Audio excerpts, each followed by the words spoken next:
भाजपा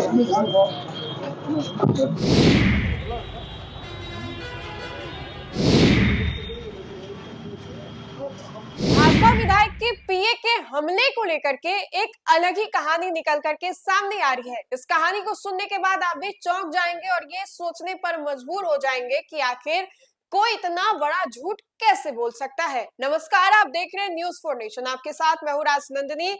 अब से कुछ ही दिनों पहले यानी कि गुरुवार को भाजपा नेता के पीए पर एक हमला होता है। जानलेवा हमला इसको बताया जाता है, लेकिन इसके बाद तुरंत ही पुलिस प्रशासन जो है पूरे जांच में जुट जाती है। पुलिस प्रशासन एक एक कड़ी तक जाकर के इसकी जो खोजबीन है उसके जांच में लग जाती है और एक तह तक जाकर के पूरे मामले की जांच प्रक्रिया जो है वो शुरू कर दी जाती है।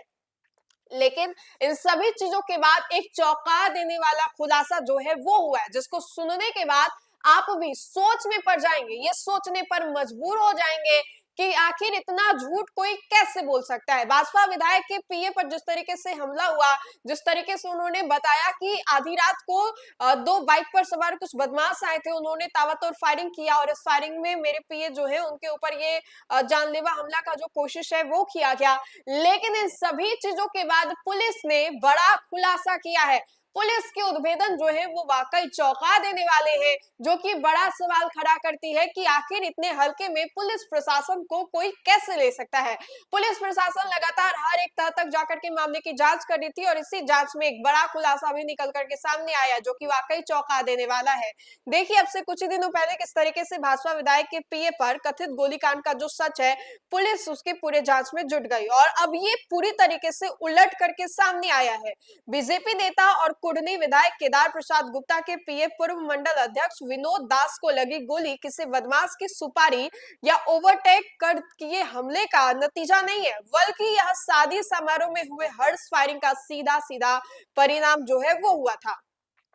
मुजफ्फरपुर के मरियानी थाना क्षेत्र में अमरख गांव में गुरुवार रात गोली चली थी। घटना के तुरंत बाद विनोद दास ने पुलिस को बयान दिया था कि बाइक सवार बदमाशों ने ओवरटेक कर उन पर जानलेवा हमला किया। लेकिन जब पुलिस ने घटना स्थल की बारीकी से मैपिंग की, फॉरेंसिक संकेत और बयानों के मिलान को शुरू किया, तो पूरा दावा जो है वो झूठा निकला और झूठी की धुंधल पर ये जो पूरी बातें हैं वो तैयार की गई। एसएसपी सुशील कुमार ने साफ कहा है कि प्रारंभिक बयान और मौके के तख्त एक दूसरे से बिल्कुल मेल नहीं खाते हैं। बयान में कई जो विरोधाभास मिले हैं, जिससे शक और भी गहरा हुआ है। गहन पूछताछ और जवाब में सच्चाई सामने आई है। पुलिस ने शादी समारोह में मौजूद 3 लोगों को गिरफ्तार कर लिया है। मौके से एक पिस्टल और 2 जिंदा कारतूस भी बरामद हुए हैं। यानी मामला साफ है कि हर्ष फायरिंग के दौरान चला हुआ लापरवाह गोली का शॉट सीधा विनोद दास को जा लगा है। पर सबसे बड़ा सवाल यह है कि फिर झूठ बदमाशों का हमला क्यों गढ़ा गया। और पुलिस के अनुसार विनोद दास ने न सिर्फ झूठा बयान देकर के जांच को गुमराह किया, बल्कि इनमें अन्य आवश्यक दहशत जो है वो भी फैलाई गई। इसके लिए उनके खिलाफ भी कानूनी कार्रवाई तय है।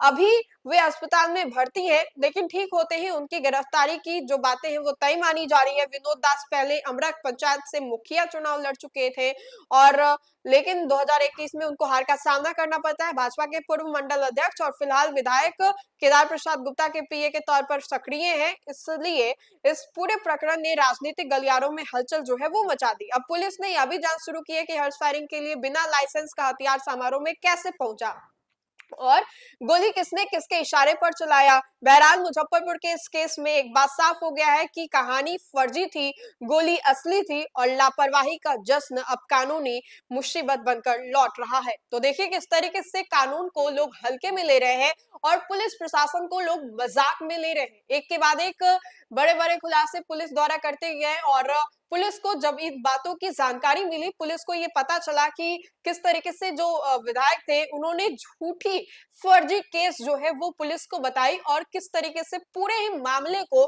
गलत तरीके से पेश किया गया। इन सभी चीजों को लेकर के पुलिस के द्वारा ये बड़ा उद्भेदन जो है वो किया गया और खुलासे में पुलिस ने जो बातें कही वो वाकई चौंका देने वाली थी।